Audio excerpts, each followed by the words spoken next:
의대 정원을 둘러싼 의정 갈등이 좀처럼 해결되지 않자 정부가 의료계 등을 포함한 의료개혁 특위 출범을 서두르고 있습니다. 하지만 정작 갈등의 핵심 주체인 의사협회와 전공의들이 참석할지는 여전히 미지수입니다. 김주영 기자가 보도합니다. 풀리지 않는 의정 갈등을 해결하기 위해 윤석열 대통령이 내놓은 카드는 사회적 협의체였습니다. 전공의와 의사협회 등은 물론 다양한 의료계 단체들과 정부가 협의체를 만들어 문제 해결의 실마리를 찾아보겠다는 겁니다. 저는 의료개혁을 위한 대통령 직속 특별위원회 설치를 이미 제안한 바 있습니다. 또 국민, 의료계, 정부가 참여하는 의료개혁을 위한 사회적 협의체 구성도 좋습니다.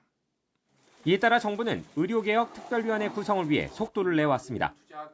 현재 막바지 단계인데 정부 관계자와 의료계, 환자단체 등 20명 내외가 포함되는 형태를 준비하는 것으로 알려졌습니다.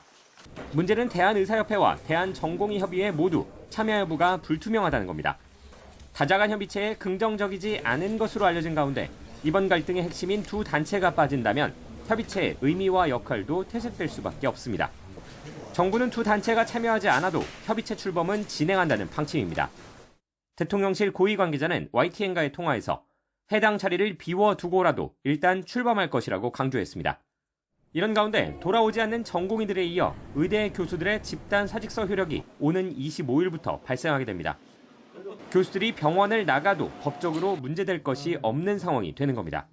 교수들의 이탈은 그나마 버텨온 의료 시스템에 큰 타격을 줄 것으로 보이는데 의료개혁 특위가 서둘러 실질적인 대안을 만들어낼 수 있을지 관심입니다.